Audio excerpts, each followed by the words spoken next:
É muito interestelar assistir. O tempo passa mais devagar desse lado do sofá, né? É isso aí.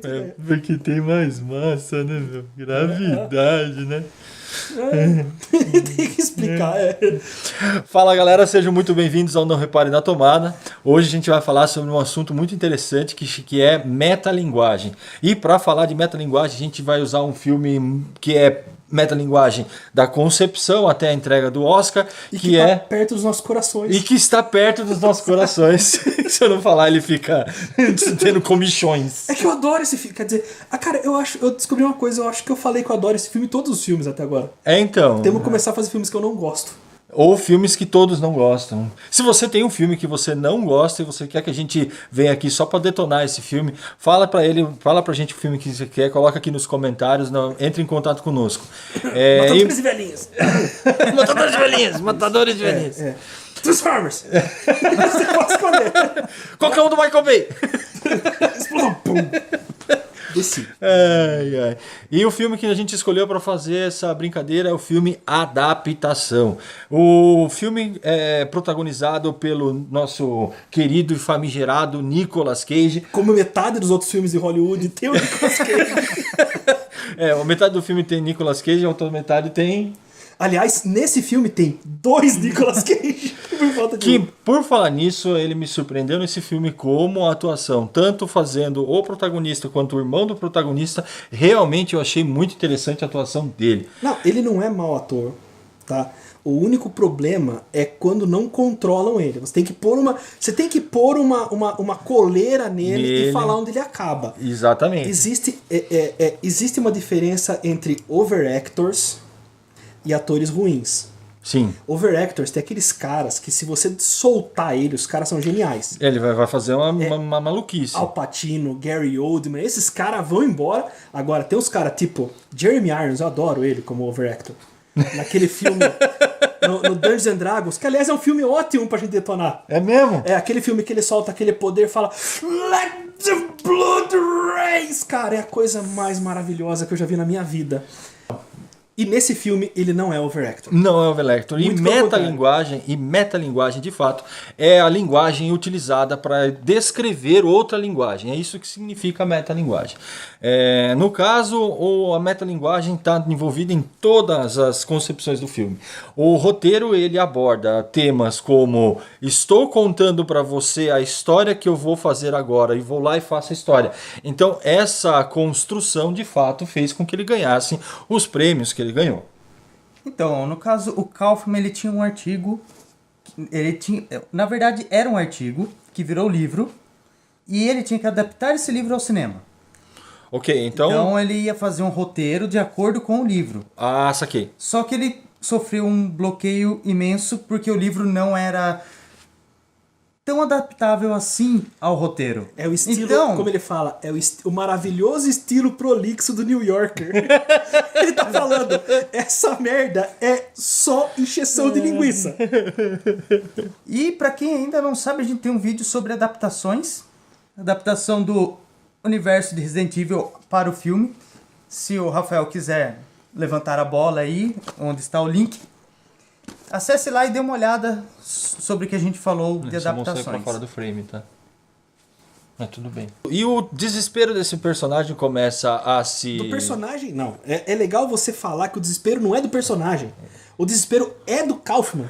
Porque o Kaufman, na verdade, ele é creditado como... Os dois irmãos, eles são creditados como... Autores do livro. Não. Autores do roteiro, desculpa. O Kaufman, ele passou algumas semanas tentando adaptar o livro meio ipsis literis para um roteiro. E não conseguiu nada de surpreendente. Até porque o Kaufman, ele não consegue escrever um roteiro padrão. Ele é fora da cabeça, ele não consegue. Sim, ele interpreta todas essas coisas como clichês, como piegas. Ele não gosta de clichês, ele não gosta de estrutura, ele não gosta de padrãozinho, ele não gosta de... filme hollywoodiano tem que ter alguém apaixonado por alguém, uma perseguição de carro e uma lição de moral no final. Ele cita essas 3 coisas como coisas que ele não quer colocar no livro, no roteiro. E ele passa algumas semanas, até um dia que ele tem o insight. como eu não tô conseguindo escrever, Eu vou me roteiro. colocar como personagem e vou me inscrever lá dentro. e vou fazer um livro sobre... eu vou fazer um roteiro. roteiro sobre eu não conseguindo fazer o roteiro. Sim. E ele se inclui, e a partir daí, o livro passa a ser um personagem do livro, da história. Os personagens do livro... Não, o livro já era um personagem antes dele se Certo, mas colocar. o livro, ele não é mais... a base do roteiro não é mais o livro, e sim a escrita do roteiro é a base do roteiro. Isso é Essa é a metalinguagem. metalinguagem. É. Que metalinguagem difícil, né? Pra quem assiste a primeira vez, cara, começa a dar uns nó, começa a dar nós na cabeça até você entender o que o cara tá fazendo.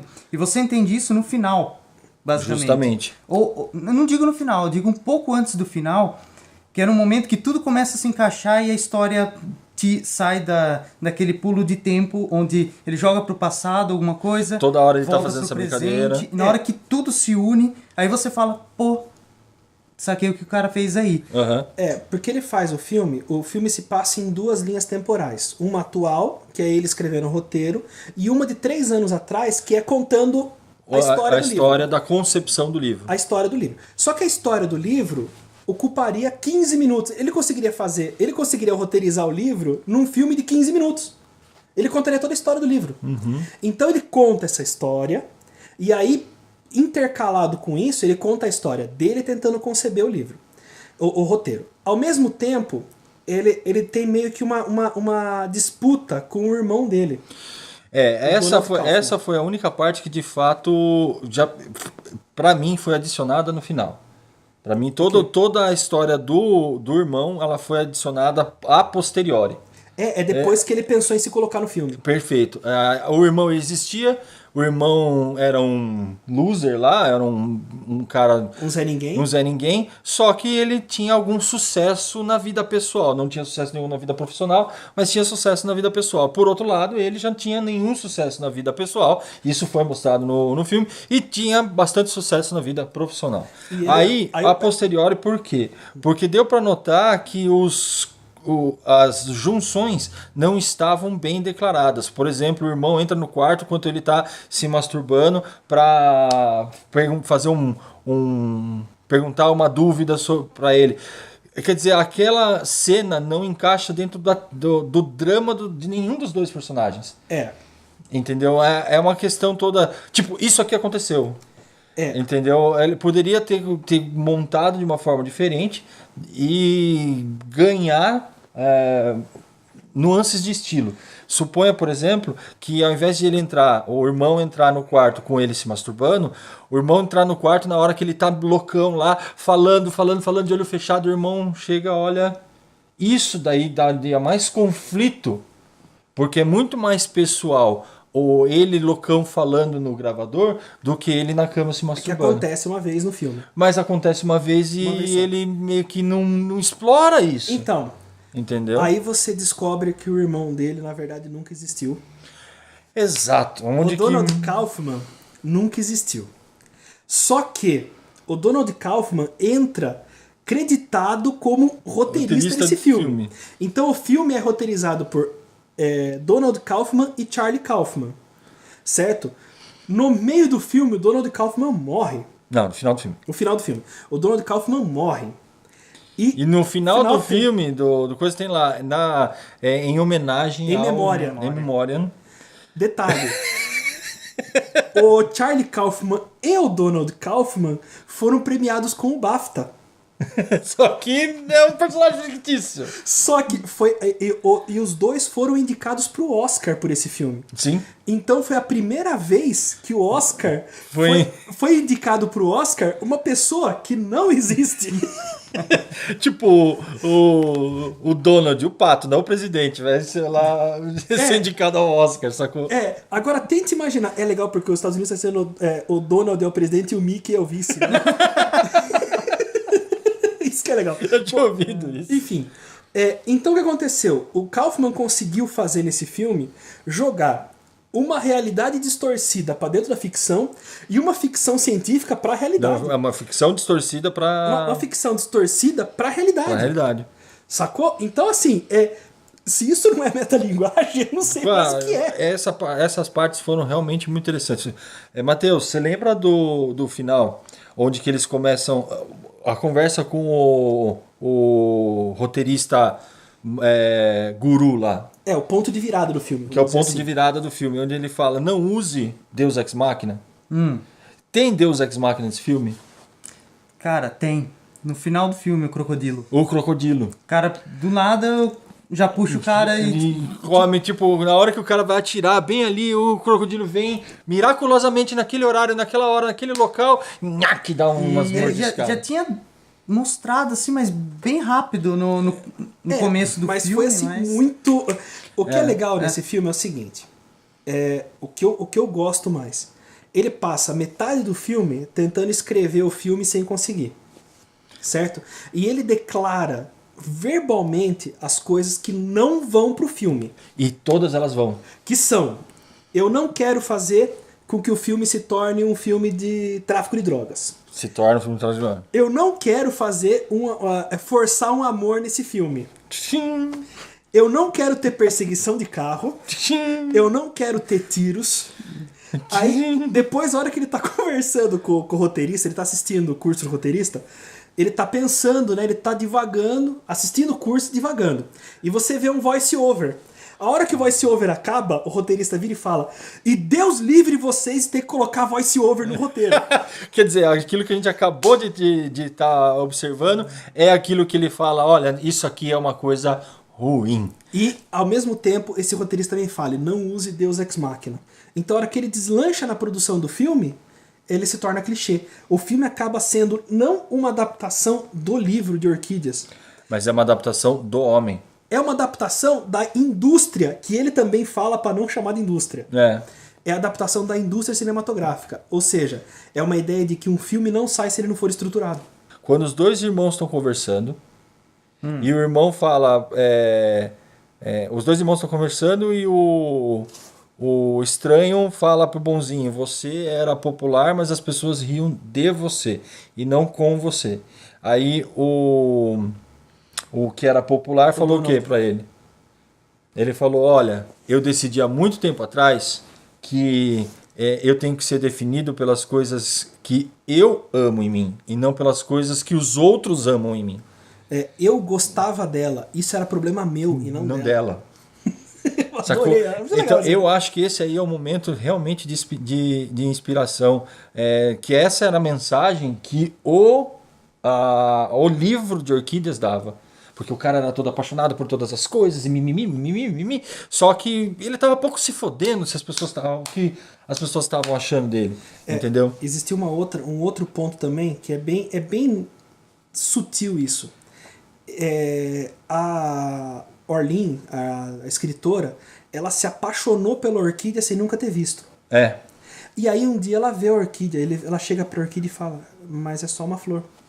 Entendeu? Porque ela se apaixonou pela paixão da orquídea. Exatamente. E não pela orquídea. A orquídea, tanto é que o próprio John fala, ele fala, eu amava tartarugas, aí um dia eu decidi não ter mais tartarugas. Aí eu comecei a trabalhar com espelhos antigos.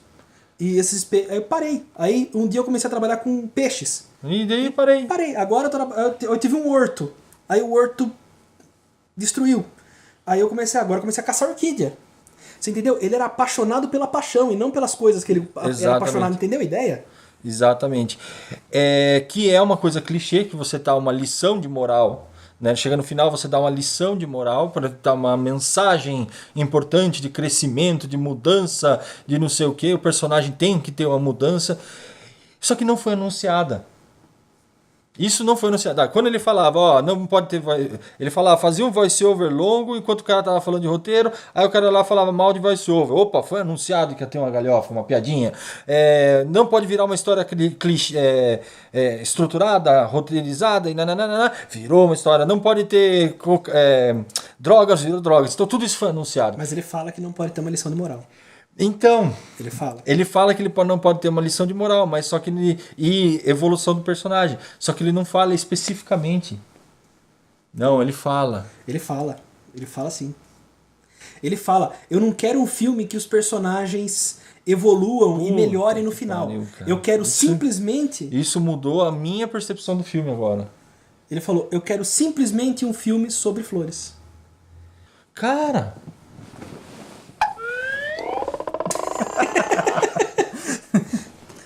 Isso se chama epifania. Tá ok? Também entendido como catarse. Se você quiser saber mais sobre o que é catarse, coloca aqui nos comentários que a gente faz um vídeo falando sobre catarse. E usa um filme muito louco para falar para você o que é epifania e catarse. Que filme? Não sei ainda, velho. Eu acabei de descobrir um filme. Não venha com essa, não. Tá. Entendeu? Vamos falar de Transformers? Bom, porque no Transformers tem uma evolução de personagem muito legal. Eles são robôs e viram carros. A evolução de personagem, ele era um Fusca. Ele virou uma Ferrari. Ele vira um Camaro. Camaro amarelo. Camaro amarelo. Gente, um agradecimento muito especial aos nossos patrocinadores que me permitiram a gente fazer esse programa hoje, ao Estúdio Politeama, ao Sérgio, ao Matheus do Balaio de Noob, ao Balaio de Noob, ao David e a Fernanda e ao Catadores de Relíquias. Gente, muito obrigado. Se você tem alguma informação que você queira trocar com a gente, se você tem alguma solicitação que queira fazer pra gente, coloca ou aqui embaixo nos comentários, e na descrição do vídeo tem as ferramentas para você se conectar a gente nas redes sociais, mandar e-mails, trocar ideia, etc. Então é isso, moçada. Muito obrigado pela presença de vocês e não repare na tomada. Eu esqueci. Eu prefiro meu lanche. Eu prefiro meu lanche. Vamos lá, vai. Não repare na tomada. Não repare na tomada.